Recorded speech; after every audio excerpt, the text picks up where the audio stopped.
Share করতেছি তোমাদের সাথে ঈদ ব্লগ। ঈদের দ্বিতীয় দিন কোথায় গেলাম, কি করলাম আর কি বিপদে পড়লাম সেটাই এই ভিডিওতে তোমরা দেখতে পারবা। আমরা একদম রেডি টেডি হয়ে বিকাল দিকে বের হয়ে গেছি। আমরা মূলত যাইতেছিলাম উত্তরা দিয়াবাড়িতে যে স্ট্রিট ফুড গুলা বসে সেগুলাই ট্রাই করতে। যেতে যেতে দেখাই দিলাম আমি এই ইয়াররিং আর রিংটা পরছি, তোমাদের কাছে কেমন লাগলো। আর আমার না রাস্তায় বের হলেই ফুলের দিকে চোখ যায়, আর এগুলো আমি আমার ফোনে ক্যাপচার করে রাখি আর এগুলো এডিট করে তোমাদের সাথে রিলস আকারে শেয়ার করি। আমি এটাই চাই পৃথিবীর সব ফুলেদের সাথে আমার একবার হলেও দেখা হোক। তাই আমার চোখে যেই ফুলই পড়ে সেগুলো আমি ক্যাপচার করে আমার ফোনে রেখে দিই।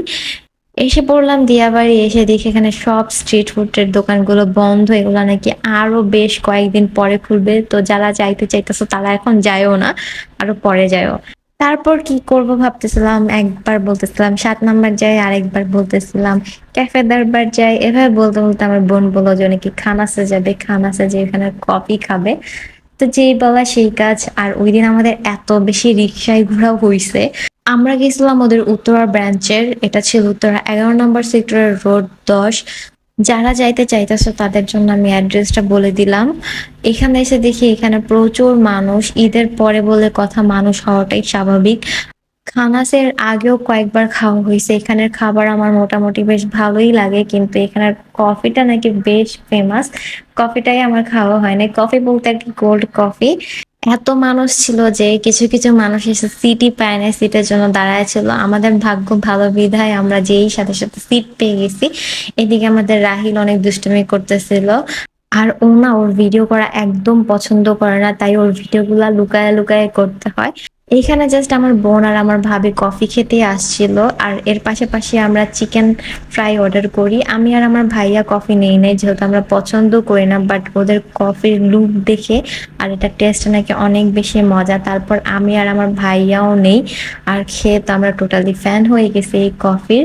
আর ওদের চিকেন ফ্রাইয়ের সাথে যে মায়োনিজটা দেয় সেটা টেস্টটা না একটু অন্যরকম লেভেলের, এত বেশি মজা। এটা মাস্টার্ডি মায়োনিজ মেবি, এরকম মায়োনিজ আমি ফার্স্ট এখানেই খেলাম। এর আগে হয়তো বা অন্য কোথাও খাইছি, সেটা আমার সঠিক মনে নাই। তারপর এসে পড়লো আমাদের কফি, আর মাত্র 99 টাকার মধ্যে এত মজার কফি, তাও কোয়ান্টিটি বেশ ভালো পরিমাণে দেওয়া থাকে। দেন আমরা বার্গার অর্ডার করি। আমি রাহিলের বার্গারটার ভিডিও করতেছিলাম দেখে ও তাড়াতাড়ি করে ঢাইকা রেখা দিল। ওই যে বললাম ও ভিডিও করা একদম পছন্দ করে না। তারপর আমরা কিছু শর্ট নিলাম আমাদের কফির। আর যারা যারা খাইছো তারা তো খাইছোই, আর যারা যারা খাও নাই তারা অবশ্যই এই কফিটা একবার যে হলো আমার কথা মতো ট্রাই করে দেখো। আই হোপ তোমাদের কাছে অনেক বেশি ভালো লাগবে আমার মতো। এটার ঘনত্বটা দেখো, এটার ঘনত্ব অনেক বেশি। মেবি বেশ ভালো পরিমাণে আইসক্রিম ইউজ করার কারণে এটা এত বেশি ঘন হয়েছে। এখান থেকে আমরা পিৎজা বার্গে চলে গেছিলাম, আর সেটার ভিডিও কিন্তু আলাদাভাবে আমার পেজে দেওয়া আছে, তোমরা চাইলে অবশ্যই সেটা দেখে আসতে পারো।